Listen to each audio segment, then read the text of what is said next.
والله يهدي من يشاء إلى صراط مستقيم. إن الحمد لله نحمده ونستعينه ونستغفره ونؤمن به ونتوكل عليه ونعوذ بالله من شرور أنفسنا ومن سيئات أعمالنا من يهده الله فلا مضل له ومن يضلل فلا هادي له ونشهد أن لا إله إلا الله وحده لا شريك له ونشهد أن محمدا عبده ورسوله أما بعد فإن خير الحديث كتاب الله وخير الهدي هدي محمد صلى الله عليه وسلم وشر الأمور محدثاتها وكل محدثة بدعة وكل بدعة ضلالة وكل ضلالة في النار. أعوذ بالله من الشيطان الرجيم. بسم الله الرحمن الرحيم.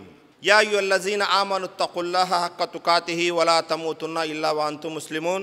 يا أيها الناس اتقوا ربكم الذي خلقكم من نفس واحدة وخلق منها زوجها وبث منهما رجالا كثيرا ونساء واتقوا الله الذي تسألون به والأرحام إن الله كان عليكم رقيبا. يا أيها الذين آمنوا اتقوا الله وقولوا قولا سديدا يصلح لكم أعمالكم ويغفر لكم ذنوبكم ومن يطع الله ورسوله فقد فاز فوزا عظيما.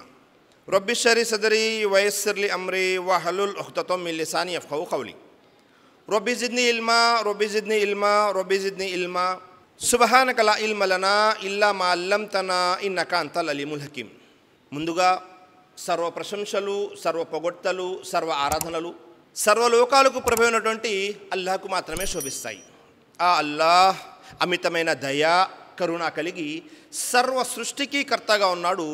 సృష్టి యొక్క భూత భవిష్యత్ కాలాలు ఎరిగినవాడు, పూర్తి ప్రపంచంపై ఆధిక్యత కలవాడు.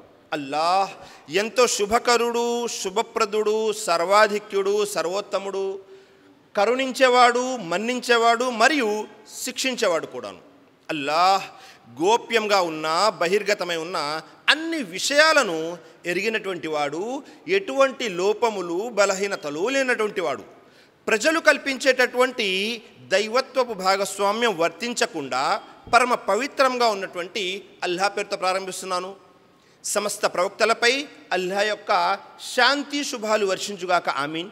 అలాగే నైతికతలో పూర్తి ప్రపంచానికి ఆదర్శనీయుడు, వక్తగా, ప్రవక్తగా, సంఘ సంస్కర్తగా, నాయకుడిగా, యోధుడుగా, స్నేహితుడుగా, ఇలా ఒకటేమిటి అన్ని రంగాలలో, అన్ని వేళల్లో, అన్ని ప్రదేశాలలో తన యొక్క వ్యక్తిత్వం ద్వారా ప్రజలందరినీ ఆకట్టుకున్నటువంటి మానవ మహోపకారి, విశ్వ ప్రవక్తల నాయకుడు, కారుణ్యమూర్తి, అంతిమ దైవ ప్రవక్త ముహమ్మద్ సల్లల్లాహు అలైహి వసల్లం. ఆయనపై అల్లాహ్ యొక్క శాంతి శుభాలు, కారుణ్యం వర్షించుగాక ఆమీన్. సోదర మహాశైలారా, సోదరిమన్లారా, ముందుగా నేను సృష్టికర్త అయిన అల్లాహకు కోటాను కోట్ల కృతజ్ఞతలు తెలుపుకుంటున్నాను. ఎందుకంటే మీ ముందు మరొకసారి కొన్ని ధార్మిక విషయాలను చర్చించేటటువంటి అవకాశం కల్పించినందుకు. మరి ఈరోజు నేను మీ ముందు చర్చించబోయేటటువంటిది, ప్రస్తావించబోయేటటువంటి అంశము ఏమిటి అంటే, స్త్రీలలో, బాలికల్లో ధార్మిక విద్య యొక్క అవగాహన అవసరము ఎలా. మనము ఒక్కసారి మన సమాజాన్ని పరిశీలన చేశామనుకోండి, సమాజంలో గడిచినటువంటి కాలంలో ప్రస్తుతము ప్రభుత్వాలు కానీ, అవి దేశ ప్రభుత్వాలైనా, రాష్ట్ర ప్రభుత్వాలైనా, అనేక రకాల ఎన్జిఓ సంస్థలైనా కూడా ప్రతి ఒక్కరు కూడా విద్య గురించి ప్రోత్సాహం తీసుకువస్తూ ఉన్నారు, ప్రజల్లో చైతన్యం తీసుకువస్తున్నారు. ప్రతి ఒక్కరికి కూడా విద్య అనేది కనీస అవసరము, ఎలాగైనా విద్య అందాలి అనే దాని మీద. దానికి తగ్గట్టుగానే ఫలితం కూడా వస్తుంది. సమాజంలో ఇంతకు ముందు దానికంటే కూడా ప్రస్తుతము చదువు అనేది చాలా సునాయాసంగా దొరుకుతుంది. అలాగే సమాజంలో చదువుకున్న వారు కూడా పెరుగుతూనే ఉన్నారు.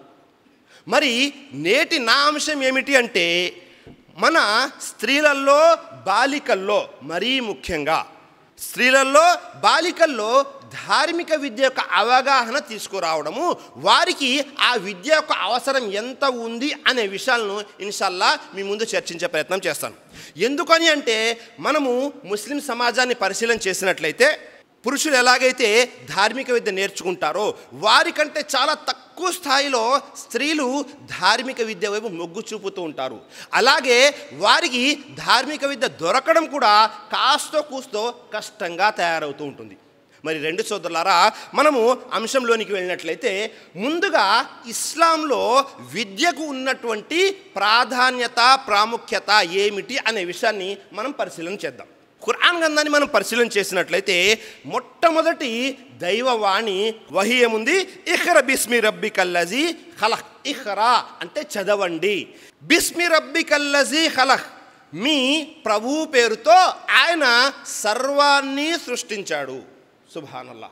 మొట్టమొదటి ఆయతు ఖురాన్ గ్రంథం అవతరణలో మొట్టమొదటి ఆయత ఏముంది? చదవండి, పఠించండి. దేని గురించి పఠించాలి? ఇక్కడ చదవండి, పఠించండి అంటే విద్య గురించి. మరి ఈ విద్య ప్రాపంచిక విద్యనా, పరలోకానికి సంబంధించిన విద్య? అంటే ప్రాపంచిక విద్యనా, ధార్మిక విద్యనా అనేది కూడా మనం పరిశీలన చేసుకోవాలి. ఎందుకని? సమాజంలో ప్రాపంచిక విద్య వైపు అందరూ ప్రోత్సహిస్తూ ఉంటారు. అందరూ కూడా ప్రాపంచిక విద్య నేర్చుకుంటూ ఉంటారు ఏదో ఒక విధంగా. కానీ ధార్మిక విద్య దగ్గరికి వచ్చేసరికి చాలామంది దానిని చిన్న చూపు చూస్తూ ఉంటారు, లేకపోతే నేర్చుకునే ప్రయత్నము చేయరు, నేర్పించే ప్రోత్సాహం కూడా దొరకదు. కానీ ఇక్కడ మనకు సృష్టికర్త అయిన అల్లాహ్ తఆలా తెలియజేస్తున్నాడు, ఇఖ్రా బిస్మి రబ్బికల్లజీ ఖలక్, చదవండి మీ ప్రభు పేరుతో. ఇక్కడ మనల్ని పుట్టించినటువంటి మన ప్రభు ఎవరు ఎలా తెలుస్తుంది? అది స్కూళ్ళల్లోనో కాలేజీల్లోనో నేర్పిస్తారా? అది ఎక్కడ నేర్పిస్తారు అంటే మన మస్జిదుల్లో నేర్పిస్తారు, మన మక్తబుల్లో నేర్పిస్తారు, మన మదర్సాల్లో నేర్పిస్తారు. మనల్ని పుట్టించిన ఆ సృష్టికర్త ఎవరు? మనము నిజ సృష్టికర్తను ఎలా గుర్తించాలి? అసలు ఈ ఇహలోకం తర్వాత పరలోకం అనేది ఒకటి ఉందా లేదా? స్వర్గ నరకాలు ఉన్నాయా లేవా? ఇహలోకంలోనూ విజయం సాధించినట్లే పరలోకంలో కూడా విజయం సాధించాలి అంటే ఏం చేయాలి? మనలో విశ్వాసం ఎలా రావాలి? ఆచరణ ఎలా రావాలి? సత్కర్మలు మనం ఎలా చేయాలి? ఇవన్నీ కూడా ధార్మిక విద్యలో నేర్పబడతాయి. సోదరులారా, మీరు ప్రాపంచిక విద్య నేర్చుకోవడం తప్పేమీ లేదు. కానీ ధార్మిక విద్య లేకుండా కేవలం ప్రాపంచిక విద్య మాత్రమే నేర్చుకున్నారు అంటే దాని పర్యవసానము ఇహలోకంలోనూ కనబడుతుంది, పరలోకంలోనూ కనబడుతుంది. ఎవరైతే ధార్మిక విద్య నేర్చుకున్నారు, ప్రాపంచిక విద్యలో కాస్త తక్కువగా నేర్చుకున్నారు, ఇబ్బంది ఏమీ లేదు. ఎందుకని? రేపు మనం చనిపోయిన తర్వాత సృష్టికర్త అలా మనల్ని ప్రశ్నిస్తాడు. ఏమని ప్రశ్నిస్తాడు?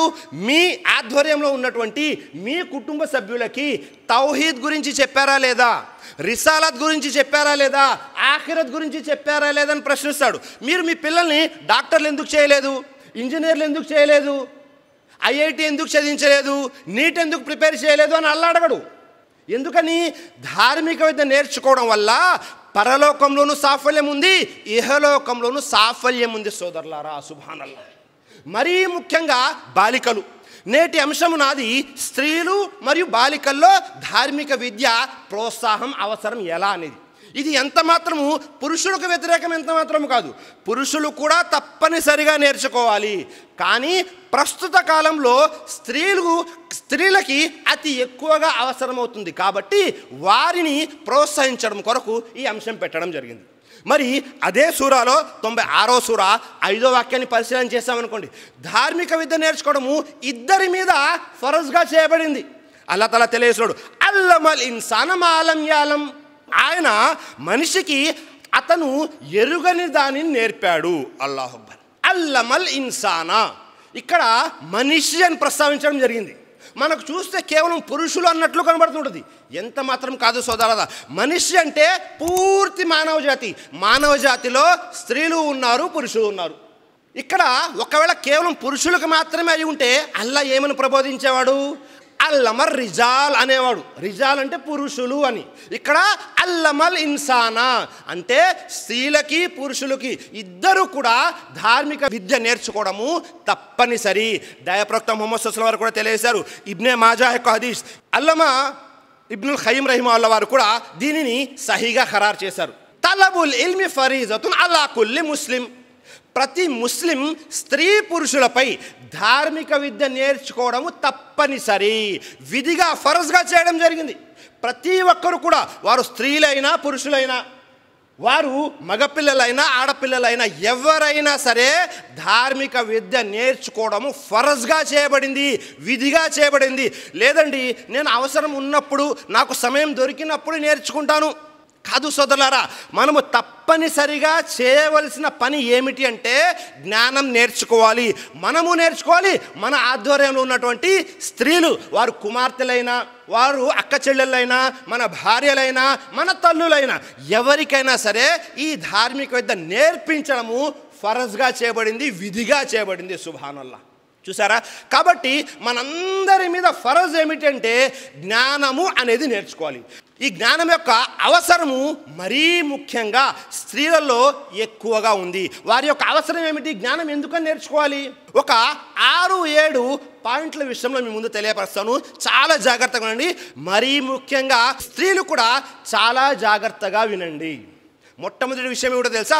పురుషులమైనటువంటి మనము ఎలాగైతే దైవ విధేయతలో ఉన్నామో మన స్త్రీలు కూడా దైవ విధేయతలోకి రావాలి. మనకు ఎలాగైతే స్వర్గం గురించి తాపత్రయం ఉందో మన స్త్రీలు కూడా మనతో పాటు స్వర్గంలో ఉండాలి.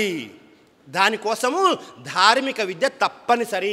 సృష్టికర్త అయిన అల్లాహ్ ఖురాన్ గ్రంథం తెలియజేస్తున్నాడు. సూరా నిసా 4వ అధ్యాయము 124వ వాక్యంలో, వమయ్యామల్ మినస్ సాలిహాతి మిన్ జకరిన్ ఔ ఉన్సా వహువ ముమిన్ ఫౌలాయిక యద్ఖులునల్ జన్న వలా యుజ్లమూన నకీరా.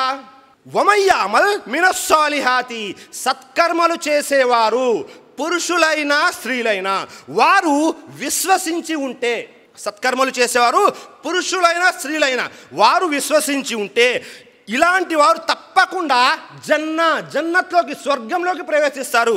వారికి ఖర్జూరపు విత్తనంపై ఉండే ఘాటుకు సమానంగా కూడా అన్యాయం జరగదు. సుబ్హానల్లాహ్.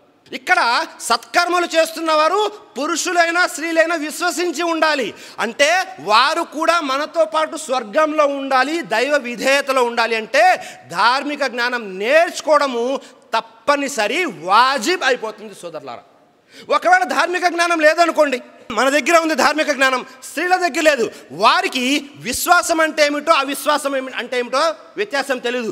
ధర్మం ఏమిటి, అధర్మం ఏమిటి, హలాల్ ఏమిటి, హరార్ ఏమిటి, సత్కార్యాలు ఏమి అంటే పుణ్యకార్యాలు ఏమిటి, పాపకార్యాలు ఏమిటి, వీటికి దేనికి కూడా వ్యత్యాసం తెలియదు సోదరులారా. కాబట్టి వారు కూడా మనతో పాటు సత్కర్మలు చేయాలి, స్వర్గంలో ఉండాలి. అంటే స్త్రీలకు ధార్మిక విద్య తప్పనిసరి అయిపోతుంది. సుబ్హానల్లాహ్. మరి ఈ ధార్మిక విద్య ఎక్కడ నేర్చుకోవాలి అంటే మనము ఒక మంచి సునాయాసమైనటువంటి అవకాశం ఏమిటో తెలుసా? మంచి అవకాశము మన ఈ మస్జిద్లు. ప్రతి మస్జిద్లోనూ స్త్రీలు ప్రతి శుక్రవారం వచ్చి ఎలాగైతే పురుషులు మంచి మంచి విషయాలను నేర్చుకుంటూ ఉంటారు ఈ ధార్మిక ప్రసంగాలు, ఖుత్బాల ద్వారా, అలాగే స్త్రీలు కూడా ఏం చేయాలి? ప్రతి జుమా రోజు రావాలి, కొన్ని విషయాలు నేర్చుకోవాలి. ఈ మస్జిద్ల ద్వారానే ఏమవుతుంది? విశ్వాసం అంటే ఏమిటి తెలుస్తుంది, అవిశ్వాసం అంటే ఏమిటో తెలుస్తుంది, మునాఫికత్ కపట విశ్వాసం అంటే ఏమిటో తెలుస్తుంది, పుణ్యకార్యాలు ఏమిటి, పాపకార్యాలు ఏమిటి, ఏ పనులు చేయడం వల్ల స్వర్గంలో అంతస్తులు పెరుగుతాయి, ఏ పనులు చేయడం వల్ల నరకానికి ఆహుతి అవుతాము, ఈ అన్ని విషయాలు ఈ మస్జిద్ల ద్వారానే తెలుస్తుంది సోదరులారా. ఎంత మంచి అవకాశం చూడండి. పూర్తి ప్రపంచంలో ఇలాంటి అవకాశము కేవలం ఇస్లాంలో తప్ప వేరే ఏ ధర్మంలోనూ ఇవ్వబడలేదు సోదరులారా. కాబట్టి మనము సాధ్యమైనంత వరకు మన స్త్రీలను మనతో పాటు మస్జిద్లకు తీసుకురావాలి.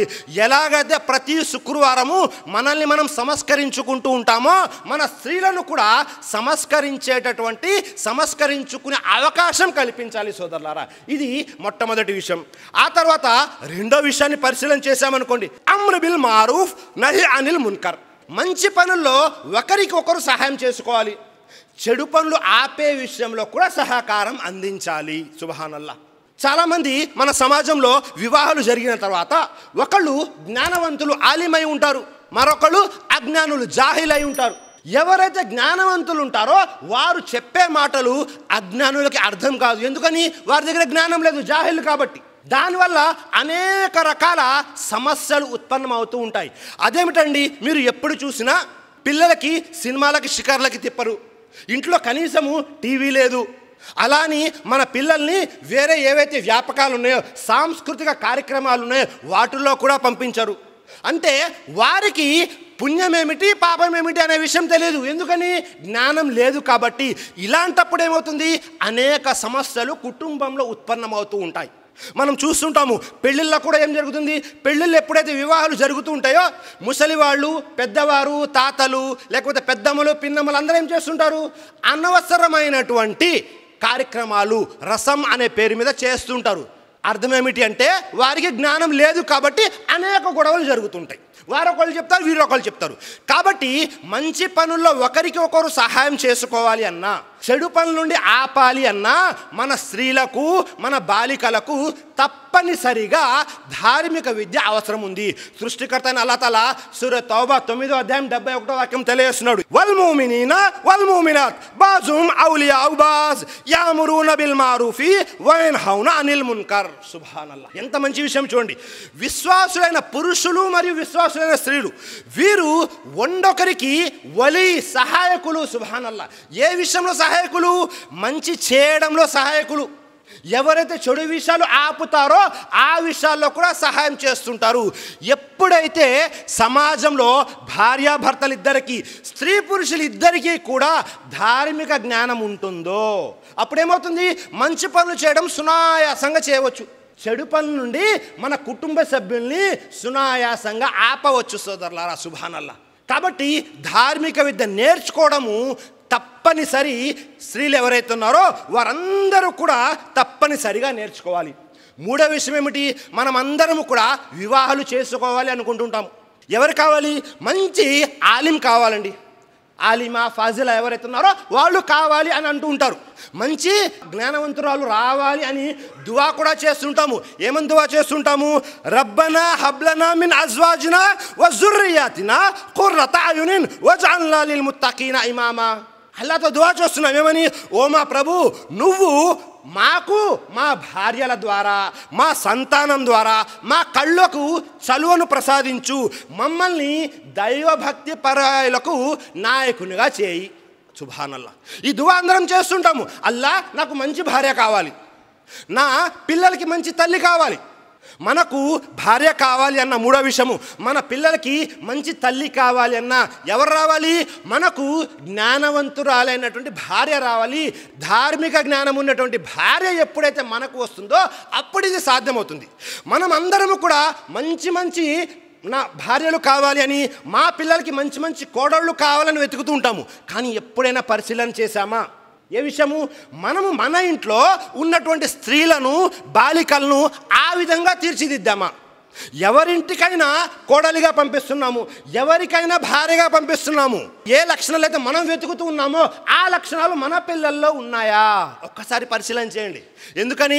సమాజంలో అందరూ కూడా వేరే వాళ్ళలో మంచి వెతుకుతూ ఉంటారు. ముందు మనలో మంచి ఉందా లేదా, మన ఇంట్లో మంచి ఉందా లేదా, మన పిల్లల్ని మనము సక్రమైన పద్ధతిలో తీర్చిదిద్దామా లేదా అనేది పరిశీలన చేయాలి సోదరులారా. ఈ విషయం ఎప్పుడు తెలుస్తుంది? సర్వసాధారణంగా వివాహాలు చేసుకోవాలి. వివాహాలు చేసుకునే సమయంలో దైవప్రవక్త ముహమ్మద్ సల్లల్లాహు అలైహి వసల్లం తెలియజేశారు. బుఖారీ మరియు ముస్లిం యొక్క హదీస్, అబూ హురైరా రజియల్లాహు అన్హు వారి కథనం. సర్వసాధారణంగా వివాహాలప్పుడు 4 విషయాల్ని చూస్తుంటారు ప్రజలు. మొట్టమొదటిది ఏమిటి అంటే లిమాలిహా, ధనం చూస్తుంటారు. నాకు కాబోయే కోడలు, నాకు కాబోయే భార్య మంచి ధనవంతురాలై ఉండాలి, ఇదే చూస్తుంటారు. పైకి మాత్రం చెబుతుంటారు మాకు ఆలిం అమ్మాయి కావాలండి అని. ఆ తర్వాత పంపించామనుకోండి, మా స్టేటస్కి తగ్గట్టుగా లేదండి. స్టేటస్ అంటే మా ధనానికి తగ్గట్టుగా లేదు. పైకి మాత్రమే చెబుతుంటారు మాకు కావాలి అని, దానితో పాటు అది కావాలి. మీరు ఎప్పుడైతే ధనవంతురాలైన స్త్రీని పెళ్లి చేసుకుంటారో మీకు పుట్టబోయే పిల్లలు కానీ మనవాళ్ళు కానీ వాళ్ళు పుట్టుకతో ధనవంతులు అవుతారు, జ్ఞానవంతులు అవ్వలేరు. రెండో విషయం ఏం చూస్తారు? వలి హస్బిహా, వంశాన్ని చూస్తుంటారు. పెద్ద వంశం ఉండాలండి నేను పెళ్లి చేసుకుపోయే అమ్మాయికి. మా అబ్బాయిని ఎక్కడైతే అల్లుడుగా నేను పంపిస్తున్నానో వాళ్ళకి పెద్ద వంశం ఉండాలి. తెలుగులో ఒక సామెత ఉంటుంది, పెళ్లి చేయాలంటే అటు 7 తరాలు ఇటు 7 తరాలు చూడాలి అంటూ ఉంటారు. మీరు ఎన్ని తరాలు చూసినా చివరిగా వెళ్ళేది ఎక్కడికి? ఆదం అలైహిస్సలాం దగ్గరికి, హవ్వ అలైహిస్సలాం దగ్గరికి. మనమందరం కూడా తెల్లవాళ్ళమైనా నల్లవాళ్ళమైనా, భారతీయులమైనా అరబ్బులమైనా, డబ్బున్న వారైనా పేదవారైనా అందరూ కూడా ఆదం అలైహిస్సలాం సంతానం. మనందరి వంశం ఒక్కటే సోదరులారా. ఈ విషయం మర్చిపోతూ ఉంటారు. ఒకవేళ జ్ఞానం లేకుండా, ధార్మిక విద్య లేకుండా మీరు ఎంత పెద్ద వంశంలోనైనా చేసుకోండి, ఎలాంటి ప్రయోజనము లేదు. ఆ తర్వాత మూడో విషయం అదేమిటి? లి జమాలిహా, అందం చూస్తుంటారు. నేను పెళ్లి చేసుకోబోయే అమ్మాయి చాలా అందగత్తెరాలై ఉండాలి, నేను పెళ్లి చేసుకోబోయే అబ్బాయి కూడా చాలా అందగాడై ఉండాలి. మీరు అందమున్న వ్యక్తిని పెళ్లి చేసుకుంటే మీకు పుట్టబోయే పిల్లలు అందంగా పుడతారు తప్ప జ్ఞానవంతులుగా పుట్టే అవకాశం లేదు. నాలుగో విషయము, చాలా తక్కువ మంది చూసేదేమిటి అంటే వలి దీనిహా, ధర్మాన్ని చూసేవారు చాలా తక్కువ మంది. కాబట్టి మనం ఏం చేయాలి? మనకు మంచి భార్య రావాలి, మనం చెప్పినట్టు వినే భార్య రావాలి, మనకు విధేయత చూపే భార్య రావాలి అంటే ఆమెలో ధార్మిక జ్ఞానం ఉండాలి. ఆమె సృష్టికర్తను అల్లాహకు భయపడే విశ్వాసురాలై ఉండాలి. సుబ్హానల్లాహ్. కాబట్టి సోదరులారా, మూడో విషయము, మనకు మంచి భార్య కావాలి అన్నా కూడా ధార్మిక విద్య స్త్రీలలో, బాలికల్లో తప్పనిసరి. ఒకవేళ జ్ఞానం వచ్చేసింది అనుకోండి, ధార్మిక విద్య వచ్చేసింది, నేటి సమాజంలో ఎలాగైతే వివాహాలకి దుబారా ఖర్చు అవుతుందో అలాంటి దుబారా ఖర్చు అవ్వదు. ఎందుకని? ఎప్పుడైతే మన దగ్గర జ్ఞానం వచ్చేస్తుందో, ఏవైతే ఫరజ్ విషయాలు ఉన్నాయో వాటి మీదనే ఎక్కువగా మనం కాన్సన్ట్రేట్ చేస్తాం, ఫోకస్ చేస్తాం. అనవసరమైన విషయాలకి డబ్బులు ఖర్చు పెట్టము. ఎంత సునాయాసంగా వివాహాలు జరుగుతాయో తెలుసా? దైవప్రవక్త వారి కాలంలో జులైబీబ్ రజల్లాహు అన్హు అని ఒక సహాబీ ఉన్నారు. ఆయన ఎలా ఉండేవారు? ప్రాపంచిక పరంగా కొద్దిగా రంగు తక్కువ, అంటే నల్లగా ఉండేవారు, అందం తక్కువ, ధనము ఏమీ లేదు, ఆస్తి అంతస్తులు, హోదాలు, పదవులు ఏమీ లేవు, ఒక సాధారణ వ్యక్తి. ఆయన మదీనాలోకి రాగానే దైవప్రవక్త ముహమ్మద్ సల్లల్లాహు అలైహి వసల్లం అడిగారు, జులైబీబ్, నీ వివాహం జరగలేదా ఇంకా అని? అప్పటికే 30 సంవత్సరాలు దాటిపోయి ఉంటాయి బహుశా. ప్రవక్త, మీరు నాతో జోక్స్ చేస్తున్నారు, నా మీద నాతో పరాచకలు ఆడుతున్నారండి ప్రవక్త, నాకు పిల్లని ఎవరిస్తారు? నేను ప్రాపంచిక పరంగా అందం లేదు, రంగు తక్కువ ఉంది, ధనము లేదు, ఐశ్వర్యం లేదు, సమాజంలో ఎలాంటి పలుకుబడి లేదు, హోదాలు లేవు, నాకు పిల్లని ఎవరిస్తారు ప్రవక్త? అల్లా సృష్టించినటువంటి సృష్టి, అందులో మనం ఎలాంటి లోపం వెతకూడదు. ఒకరోజు అయిపోయింది, రెండో రోజు మళ్ళీ జులైబీబ్ రజల్లాహు వారు వచ్చారు. మళ్ళీ దైవప్రవక్త వారు అడిగారు, జులైబీబ్ వివాహం ఏంటి? వెంటనే జులైబీబ్ మౌనంగా ఉన్నారు. వెంటనే దైవప్రవక్త ముహమ్మద్ సల్లల్లాహు అలైహి వసల్లం పిలిచారు. పిలిచి మదీనాలో ఫలానా కుటుంబం వారు ఉన్నారు కదా, వారి దగ్గరికి వెళ్ళి నా సలాంని పంపించు. దైవప్రవక్త ముహమ్మద్ సల్లల్లాహు అలైహి వసల్లం మీకు సలాం పంపించారు అని చెప్పి, ఆమె కూతురు యొక్క సంబంధము నీ కోసం అడుగు అని చెప్పారు. వెంటనే జులైబీబ్ రజల్లాహు వారు తిన్నగా ఇంటికి వెళ్ళారు. ఆ ఇల్లు ఎవరిది? సమాజంలో, మదీనా నగరంలో కాస్తో కూస్తో ధనవంతురాలు, మంచి వంశము పలుకుబడి ఉన్నటువంటి వాళ్ళు. అక్కడికి వెళ్ళి తలుపు తట్టడం జరిగింది. తలుపు తట్టిన తర్వాత ఆ ఇంటి యజమాని తలుపు తీయడం జరిగింది. వెంటనే జులైబీబ్ రజల్లాహు వారు అన్నారు, దైవప్రవక్త ముహమ్మద్ సల్లల్లాహు అలైహి వసల్లం వారు మీకు సలాం పంపించారు. సుబ్హానల్లాహ్, ఆనందపడిపోయారు. ప్రవక్త వారు మా ఇంటికి సలాం పంపించారు, అంతకంటే మహాభాగ్యం ఏముంది అని చెప్పి ప్రవక్త ముహమ్మద్ సల్లల్లాహు అలైహి వసల్లం వారు మీ అమ్మాయి యొక్క సంబంధాన్ని నా కోసం అడిగారు. వెంటనే ముఖ కవళికలు మారిపోయాయి సోదరులారా. ఎందుకని? జులైబీబ్ చూడ్డానికి నల్లంగా, కాస్త అందం తక్కువగా ఉన్నారు. ఆయనకి ఏం చేయాలో అర్థం కాలేదు. వెంటనే లోపలికి వెళ్ళారు, మషూరా చేసుకుని వస్తానని.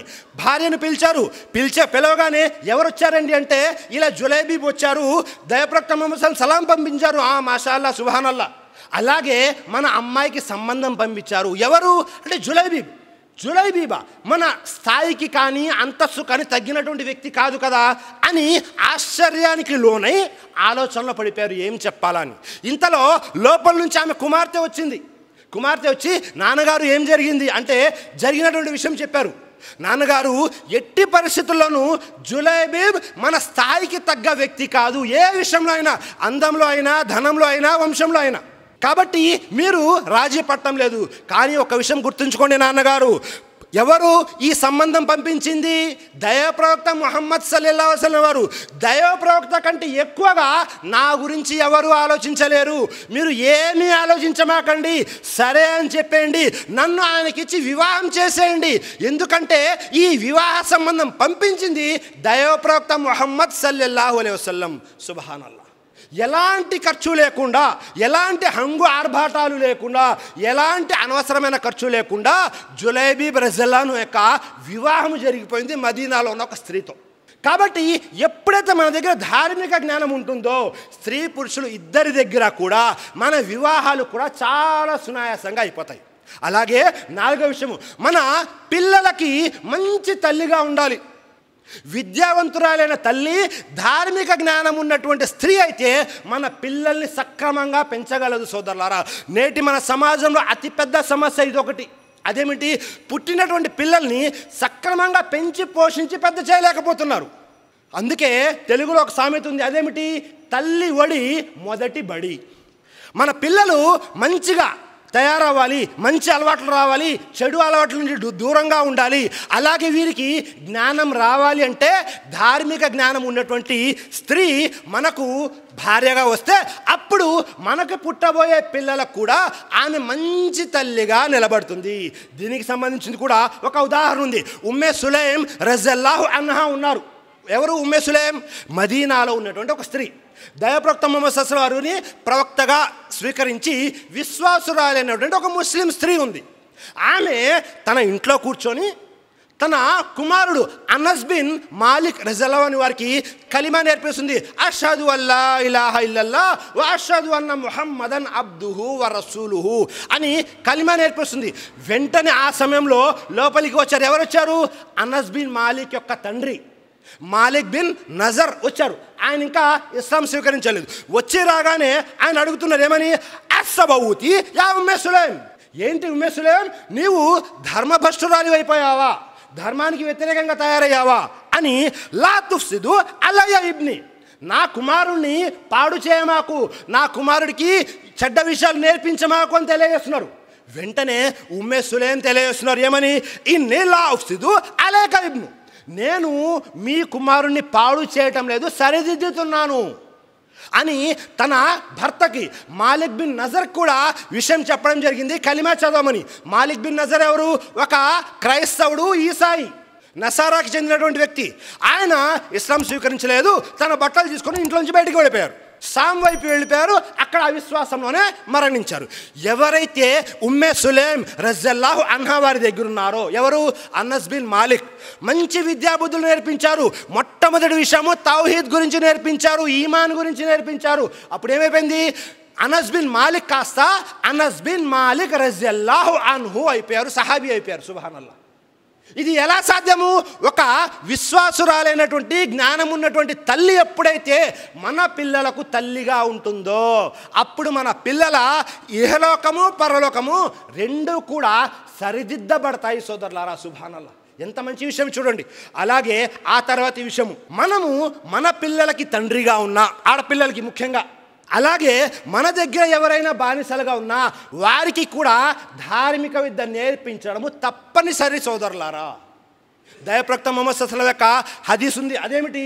మీకు 2 కానీ 3 కానీ ఆడపిల్లలు పుట్టారు, వారిని మీరు సక్రమంగా పెంచి పోషించి మంచి విద్యాబుద్ధులు ధార్మిక విద్య నేర్పించి వివాహం చేసినట్లయితే మీరు స్వర్గంలో నాతో పాటు ఇలా ఉంటారు అని తన చూపుడు వెళ్ళి మధ్య వెళ్ళి చూపించడం జరిగింది.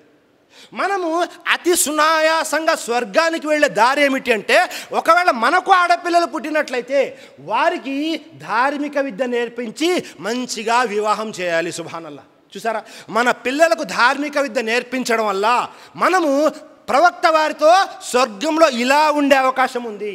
ఆ తర్వాత ఒకవేళ బానిసల యొక్క కాలము ఇది కాదు, ప్రస్తుతము బానిసలు ఎవరూ లేరు, కానీ నేటికి 1400 సంవత్సరాల క్రితము బానిసత్వం ఉండేది. స్త్రీలని పురుషులని అంగటిలో పశువులు అమ్మినట్లు అమ్మేసేవారు, బానిసలుగా తెచ్చుకునేవారు. బానిసలు అంటే పశువుల్లాగా చూసేవారు, వారితో వెట్టి చాకిరీ చేయించేవారు, తీరిక లేకుండా పని చేయించుకుంటూ ఉండేవారు. అలాంటి బానిసల విషయంలో కూడా దైవప్రవక్త ముహమ్మద్ సల్లల్లాహు అలైహి వసల్లం తెలియజేశారు. అబూ మూసా అషరీ రజల్లాహు అన్హు వారి కథనం, బుఖారీ షరీఫ్ యొక్క హదీస్. దైవప్రవక్త ముహమ్మద్ సల్లల్లాహు అలైహి వసల్లం తెలియజేస్తున్నారు, సలాసతున్ లహుం అజ్రాన్, 3 వ్యక్తులకి అల్లాహ్ 2 పుణ్యం ఇస్తాడు. సుబ్హానల్లాహ్. 3 వ్యక్తులకి అల్లాహ్ 2 పుణ్యం ఇస్తాడు. ఆ 3 వ్యక్తుల్లో ఒక వ్యక్తి ఎవరు? వరజులున్ కానత్ ఇందహు అమతున్ ఫఅద్దబహా ఫఅహసన తాదీబహా వఅల్లమహా ఫఅహసన తాలీమహా సుమ్మ ఆతాకహా ఫతజవ్వజ ఫలహు అజరాన్. 3 వ్యక్తుల్లో ఒక వ్యక్తి గురించి చెప్పడం జరిగింది. రెండింతల పుణ్యం ఎవరికి దొరుకుతుంది అంటే ఎవరి దగ్గరైతే ఒక స్త్రీ బానిసగా ఉంది, ఎవరి దగ్గర అయితే ఒక స్త్రీ బానిసగా ఉంది, బానిసగా ఉన్న తర్వాత ఆ వ్యక్తి ఎవరైతే ఉన్నారో, ఎవరు ఆ బానిసకి యజమాని అయినటువంటి వ్యక్తి ఎవరైతే ఉన్నారో ఆ వ్యక్తి ఏం చేశాడు, ఆ స్త్రీకి ధార్మిక జ్ఞానం నేర్పించాడు, మంచి విద్యాబుద్ధులు నేర్పించాడు, ఆ స్త్రీని ధార్మిక జ్ఞానం నేర్పించి విశ్వాసురాలిగా తయారు చేశాడు, ముస్లింగా తయారు చేసి బానిసత్వం నుండి విముక్తి కలిగించి వివాహం చేసుకున్నాడు, భార్యగా మంచి హోదా కల్పించాడు సమాజంలో. అలాంటి వ్యక్తికి రెండింతలు పుణ్యం సోదరులారా. సుబ్హానల్లా. నేడు మనం వింటున్నాము బేటీ బచావో బేటీ పడావో అని. దైవప్రవక్త ముహమ్మద్ సల్లల్లాహు అలైహి వసల్లం నేటికి 1400 సంవత్సరాల క్రితమే స్త్రీలకి ధార్మిక జ్ఞానం కావాలి, విద్య కావాలి అని బానిసలకు కూడా విద్య నేర్పించడం తప్పనిసరి అని సహాబాలందరికీ నేర్పించారు సోదరులారా. సుబ్హానల్లా. ఎంత మంచి విషయమో చూడండి.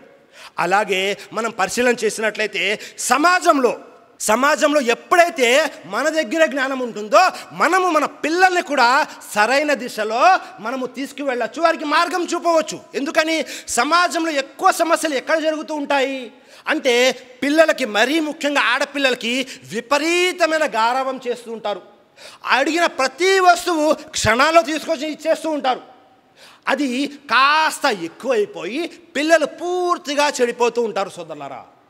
దైవప్రవక్త శిష్యులు అబూ హురైరా రజల్లాహు వారి మాటల్ని నకలు చేశారు. ఇమాం జహబీ వారు నకలు చేశారు. ఆయన తన కూతురుతో అంటున్నారు, ఏమని అంటున్నారు, లా తల్బసి జహబ్ ఫఇన్నీ అక్షా అలైకిల్ లహబ్. కూతుర్ని పిలిచి చెప్తున్నారు, అమ్మా నువ్వు ఎప్పుడు కూడా బంగారు నగలు ధరించవద్దు. ఎందుకు ధరించవద్దు అంటే, ఎందుకంటే రేపు ప్రళయ దినం నాడు అవి మండుతున్న అగ్ని రూపంలో నీ దగ్గరకు వస్తుందేమో అని నాకు భయంగా ఉంది అన్నారు. ఒక్క క్షణం ఆలోచించండి సోదరులారా. బంగారు నగలు స్త్రీలు ధరించడం హలాలా హరామా? హలాల్ విషయమే. స్త్రీలందరూ కూడా బంగారం ధరించవచ్చు. కానీ అబూ హురైరా రజియల్లాహు అన్హు వారు తన కుమార్తెకు తెలియజేస్తున్నారు, బంగారు నగలు ధరించవద్దమ్మా, రేపు ప్రళయ దినం రోజు అది మండే అగ్ని రూపంలో నీ దగ్గరికి వస్తుందేమో అంటున్నారు. ఎందుకని అంటున్నారు? ఎప్పటి వరకైతే స్త్రీలు బంగారము తన ఇంట్లో ఉన్నటువంటి తల్లిదండ్రులకు చూపించడానికి, తన భర్తకు అందంగా కనబడడానికి, కేవలము తన కుటుంబ సభ్యుల దగ్గర అందంగా ఉండడానికి ఎప్పటిదాకైతే ధరిస్తుందో అది సమంజసమే. అలా కాకుండా నేడు మన సమాజంలో చూస్తున్నట్లు ఎప్పుడైతే వివాహాలు జరుగుతుంటాయో మనము స్త్రీలకు వేరుగా పురుషులకు వేరుగా పరదా ఏర్పాటు చేస్తాం. ఒక్కసారి స్త్రీలలో పరిశీలించామనుకోండి, వెళ్ళగానే మొట్టమొదటిగా చేసే పని ఏమిటి, పైన ఉన్నటువంటి బురకా పరదా ఏదైతే ఉందో అది తీసి పక్కన పారేస్తారు. చెవులకున్న నగలు, మెడలో ఉన్న నగలు, చేతికున్న గాజులు అన్నీ కూడా అక్కడ ఉన్నటువంటి వేరే స్త్రీలందరూ చూడాలి. సమాజంలో జరుగుతుందా లేదా అందరూ చూడాలి. ఈ నగలను చూసి నాకు ప్రత్యేకమైన గుర్తింపు కలగాలి, నా స్థాయి పెంచుకోవాలి అని గర్వాన్ని ప్రదర్శించేవారు, వేరే వారిని తక్కువ చేసి మాట్లాడేవారు కూడా సమాజంలో లేకపోలేదు. ఒకవేళ స్త్రీలు నగలు వేరే వారిని కించపరచడానికి, వీళ్ళ స్థాయిని పెంచుకోవడానికి, గర్వాన్ని ప్రదర్శించడానికి కనుక ధరిస్తే రేపు ప్రళయ దినం రోజు అది మండే అగ్ని రూపంలో మీ వద్దకు వస్తుంది. సోదరులారా, సోదరిమణులారా, ఈ విషయాన్ని చాలా జాగ్రత్తగా గమనించండి. మనకు అల్లా ఇచ్చాడు ధనం ఏదైతే ఉందో అది వేరే వారిని తక్కువ చేసి చూడడానికి కాదు, మనం గర్వం ప్రదర్శించడానికి కాదు, మన స్థాయిని పెంచుకోవడానికి కాదు. ఒకవేళ ఇలా జరిగితే హలాల్ వస్తువు కాస్త తీర్పు దినం రోజు మండే అగ్ని రూపంలో మన దగ్గరికి వస్తుంది అని అబూ హురైరా రజియల్లాహు అన్హు వారు తన కుమార్తెకి తెలియజేస్తున్నారు. మరి ఇలాంటి నసీహత్, ఇలాంటి సంస్కరణ మనం మన కూతుర్లకు చేస్తున్నామా? జ్ఞానం ఉంటే ఈ విషయాలన్నీ చేయవచ్చు సోదరులారా. అలాగే ఆ తర్వాత విషయము చివరిగా, ఒకవేళ మనలో ఈ విషయాలన్నీ ఉన్నాయి, సహాబియాలు ఎవరైతే ఉన్నారో వారు జ్ఞానం పట్ల, ధార్మిక జ్ఞానం పట్ల ఎంత తపన చూపించేవారు. సుబ్హానల్లాహ్. ఒక్కసారి పరిశీలన చేశామనుకోండి, సహాబియాలు ఎవరైతే ఉన్నారో వారు దైవప్రవక్త ముహమ్మద్ సల్లల్లాహు అలైహి వసల్లం దగ్గరికి ఒక సమూహం వచ్చింది. దైవప్రవక్త ముహమ్మద్ సల్లల్లాహు అలైహి వసల్లం దగ్గరికి మదీనాలో వచ్చి, ప్రవక్త ఎప్పుడు కూడా మీకు మగవాళ్ళకే పై చేయి ఇస్తుంటారు, మగవాళ్ళకే ఎక్కువ అవకాశాలు ఇస్తుంటారు. దేనికి? పుణ్యకార్యాలు చేసుకోవడానికి. వారు మీతో కూర్చుంటారు, నుంచుంటారు, మీతో కలిసి నమాజ్ చేసుకుంటారు, మీతో కలిసి అన్ని విషయాల్లో పాలు పంచుకుంటారు, జిహాద్లో కూడా వెళ్తారు. మరి మాకు ఎప్పుడు నసిహత్ చేసేది, మాకు ఎప్పుడు ధార్మిక జ్ఞానం నేర్పించేది అని దైవప్రవక్త ముహమ్మద్ సల్లల్లాహు అలైహి వసల్లం ప్రశ్నించారు. సుబ్హానల్లాహ్. మేము కూడా పోటీ పడాలనుకుంటున్నాము పురుషులతో. ఏ విషయంలో? ధార్మిక జ్ఞానం నేర్చుకోవడంలో. వెంటనే దైవప్రవక్త ముహమ్మద్ సల్లల్లాహు అలైహి వసల్లం ప్రతి వారం మదీనాలో ప్రతి వారం మీరు ఒక ఇంట్లో ఇస్తమా ఏర్పాటు చేసుకోండి, నేను వచ్చి ప్రసంగిస్తాను అని వారంలో ఒకరోజు ప్రత్యేకంగా స్త్రీలకు కేటాయించడం జరిగింది. సోదరులారా, దైవప్రవక్త ముహమ్మద్ సల్లల్లాహు అలైహి వసల్లం అయితే పండుగ నమాజ్, ఈద్ నమాజ్ ఏదైతే ఉంటుందో ఆ ఈద్ నమాజ్ అప్పుడు కూడా పురుషుల్లో ప్రసంగం చేసేసి మళ్ళీ వెళ్ళి స్త్రీలకు ప్రత్యేకంగా ప్రసంగం వినిపించేవారు. ఎందుకని? ధార్మిక జ్ఞానం నేర్చుకోవాలి అన్న తాపత్రయంలో వాళ్ళ తపన చూసి సుబ్హానల్లాహ్ ఎంత మంచి విషయమో చూడండి.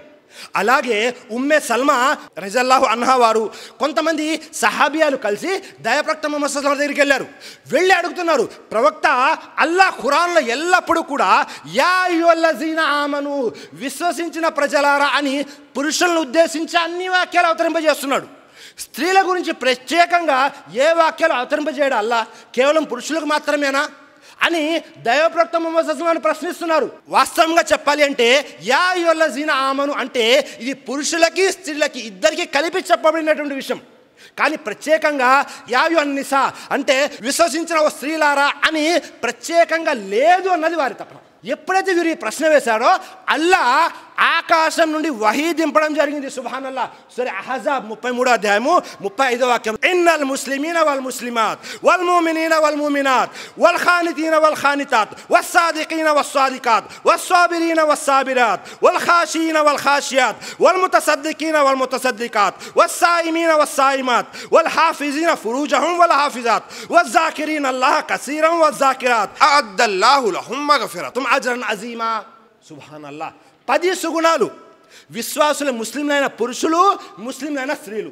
అలాగే విశ్వసించిన పురుషులు, విశ్వసించిన స్త్రీలు, విధేయులైన పురుషులు, విధేయులైన స్త్రీలు, సత్యసంధులైన పురుషులు, సత్యసంధులైన స్త్రీలు, సహనశీలురైన పురుషులు, సహనశీలులైన స్త్రీలు, అనకువగల పురుషులు, అనకువగల స్త్రీలు, దాన ధర్మాలు చేసే పురుషులు, దాన ధర్మాలు చేసే స్త్రీలు, ఉపవాసం ఉండే పురుషులు, ఉపవాసం ఉండే స్త్రీలు, తమ మర్మాంగాలని కాపాడుకునే పురుషులు, మర్మాంగాలను కాపాడుకునే స్త్రీలు, అత్యధికంగా అల్లా జిక్ర్ స్మరించే అల్లాను స్మరించే పురుషులు మరియు అల్లాను స్మరించే స్త్రీలు. వీరందరికీ అల్లా వద్ద గొప్ప మన్నింపు, పుణ్యము, ప్రతిఫలము ఉన్నాయి. సుబ్హానల్లాహ్. 10 సుగుణాలని ప్రత్యేకంగా స్త్రీలకు వేరుగా, పురుషులకు వేరుగా, ఇద్దరికి వేరువేరుగా చెప్పడం జరిగింది. సోదరులారా, తప్పన చూడండి, వారిలో నేర్చుకోవాలి, ధార్మిక జ్ఞానం నేర్చుకోవాలి అని అనగానే అల్లా ఆకాశం నుండి వహీని పంపించడం జరిగింది. ఎప్పుడైనా మనం ఆలోచించామా? ఆ తపన ఏదైతే సహాబియాల్లో ఉందో ఆ తపన కూడా మనలో రావాలి. మనము మన స్త్రీలకి ఆ విధంగా ప్రోత్సాహం కలిగించాలి. అప్పుడు మనకు లాభం జరుగుతుంది, వారికి లాభం జరుగుతుంది. ఒకవేళ జ్ఞానం వచ్చేసింది అంటే ఆ తరువాత చూసే విషయము, చెప్పే విషయము చాలా మారిపోతుంది. సోదరులారా, ఎవరైనా మీకు ఏదైనా విషయం చెప్పారనుకోండి, మీరు వెంటనే దలీలు అడగడం మొదలు పెడతారు, ఈ విషయం ఖురాన్ గ్రంథంలో ఎక్కడ ఉంది అని. సుబ్హానల్లా. అన్సార్ స్త్రీలు ఈ విధంగానే ఉండేవారు, సహాబియాలు ఈ విధంగా ఉండేవారు. ఒకసారి అబ్దుల్లా బిన్ మసూద్ రజల్లాహు అన్హు వారు ఒక ప్రసంగం చేస్తూ ఒక మాట చెప్పారు. అదేమిటి అంటే, పచ్చబొట్లు వేయించుకునే స్త్రీలు, పచ్చబొట్లు వేసే స్త్రీలు ఇద్దరిపై కూడా, ఎవరైతే పచ్చబొట్లు వేస్తారో వేయించుకుంటారో ఇద్దరిపై అల్లా శాపం ఉంది అని ప్రసంగించారు. వెంటనే ఒక స్త్రీ నిలబడింది. అబ్దుల్లా బిన్ మసూద్ ఎవరు అంటే ఖురాన్ గ్రంథం తఫ్సీర్ రాసినటువంటి వ్యక్తి. ఖురాన్ గ్రంథం తఫ్సీర్ని 3 సహాబాలు రాశారు. Abdullah bin Masud, Abdullah bin Abbas, Abdullah bin Umar రజల్లాహు అన్హు వారు. వీరిలో అబ్దుల్లా బిన్ మసూద్ ప్రసంగం చేశారు. ప్రసంగం చేసి చెబుతున్నారు, పచ్చబొట్లు వేసే స్త్రీలు, వేయించుకున్న ఇద్దరు స్త్రీలపై అల్లా శాపం ఉంది అనగానే ఒక స్త్రీ నిలబడి అడుగుతుంది, అబ్దుల్లా గారు, మీరు ఏ విషయమైతే చెప్పారో అది ఖురాన్ గ్రంథంలో అల్లా ఎక్కడా చెప్పలేదు. అల్లా ఖురాన్ గ్రంథంలో సూరే ఫాతిహా నుండి సూరే నాస్ వరకు ఎక్కడా కూడా పచ్చబొట్లు వేయించుకునే స్త్రీలు, వేసే స్త్రీలు ఇద్దరిని శపించినట్లుగా ఒక్క ఆయత్ కూడా లేదు అన్నారు. అబ్దుల్లా బిన్ మసూద్ అంటున్నారు, ఉంది అంటున్నారు. నిజంగా పరిశీలన చేస్తే ఒక్క వాక్యం కూడా, ఒక్క ఆయత్ కూడా డైరెక్ట్గా ఎక్కడా లేదు పచ్చబొట్లు వేసే స్త్రీలు, వేయించుకునే స్త్రీలపై అల్లా శపించినట్లు. వెంటనే అబ్దుల్లా బిన్ మసూద్ రజల్లాహు అన్హు ప్రశ్నిస్తున్నారు ఆ స్త్రీని, చెప్పమ్మా, దైవప్రవక్త ముహమ్మద్ సల్లల్లాహు అలైహి వసల్లం చెప్పించారా లేదా, హదీస్లో ఉందా లేదా అవును, దైవప్రవక్త ముహమ్మద్ సల్లల్లాహు అలైహి వసల్లం చెప్పించారు, హదీస్లో ఉంది. మరి ఖురాన్ గ్రంథంలో ఈ ఆయత్ ఎప్పుడన్నా చదివావా అని సూర హషర్ యొక్క 7వ ఆయత్ని పఠించారు. ఏమని? వమా ఆతాకుం రసూలు ఫకుజూహు వమా నహాకుం అన్హు ఫంతహు. దయాప్రవక్త ముహమ్మద్ సల్లల్లాహు అలైహి వసల్లం వారు మీకు ఇచ్చిన దానిని సంతోషంగా పుచ్చుకోండి, ఆయన ఏ విషయం నుండి అయితే మిమ్మల్ని వారిస్తారో దానిని వదిలిపెట్టండి. సుబ్హానల్లాహ్. ఈ వాక్యం యొక్క వివరణలో ఎప్పుడైతే దైవప్రవక్త శాపము అని హదీస్ గ్రంథంలో ఉందో అది అల్లా యొక్క శాపంగా కూడా పరిగణించబడుతుంది అని అబ్దుల్లా బిన్ మస్ఊద్ రజియల్లాహు అన్హు వారు దాని వివరణ తెలియజేశారు. సుబ్హానల్లాహ్. చూసారా, ఏ విషయం కూడా ఎవరో ఏదో చెప్పేశారు ఇట్టే నమ్మేసేలాగా ఉండరు. ఎప్పుడైతే మన దగ్గర జ్ఞానం ఉంటుందో చెబుతున్నటువంటి విషయము నిజమా కాదా, ఖురాన్లో ఉందా, హదీస్లో ఉందా, లేకపోతే సహీహ్లో ఏదైనా ఉందా అని పరిశీలన చేసే విధంగా కూడా మన స్త్రీలు తయారవుతారు. సోదరులారా, సుబ్హానల్లాహ్. ఎన్ని విషయాలు ఉన్నాయో చూడండి ధార్మిక జ్ఞానం గురించి. కాబట్టి మనమందరము కూడా మన బాలబాలికలకి, స్త్రీలకి, అందరికీ కూడా ధార్మిక జ్ఞానము కోసం ప్రోత్సహించాలి. ప్రాపంచిక జ్ఞానం ఉన్నా లేకపోయినా పెద్దగా ఏం తేడా పడదు, కానీ ధార్మిక జ్ఞానం తప్పనిసరిగా ఉండాలి సోదరులారా. కాబట్టి సృష్టికర్తను అల్లాతో దువా చేస్తున్నాను, అల్లా చెప్పినటువంటి విషయాల్లో మంచి విషయాలు ఖురాన్ మరియు సహీహ్ హదీసుల ప్రకారం ఏవైతే ఉన్నాయో వాటన్నిటినీ మేమందరం ఆచరించేటటువంటి సద్బుద్ధిని, సౌభాగ్యాన్ని ప్రసాదించుగాక. ఆమీన్.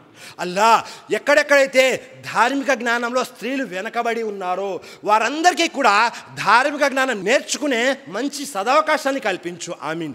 అలాగే మా అందరికీ కూడా మంచి ధార్మిక జ్ఞానం కలిగినటువంటి స్త్రీలని భార్యలుగా ఇవ్వు, ధార్మిక జ్ఞానం కలిగినటువంటి పిల్లల్ని సంతానంగా ఇవ్వు. మా అందరికీ కూడా ఇహలోకంలో సుఖంగా సంతోషంగా జీవితం గడిపే భాగ్యాన్ని కలిగించు, పరలోకంలో కూడా స్వర్గాన్ని ప్రాప్తి చేయి. ఆమీన్.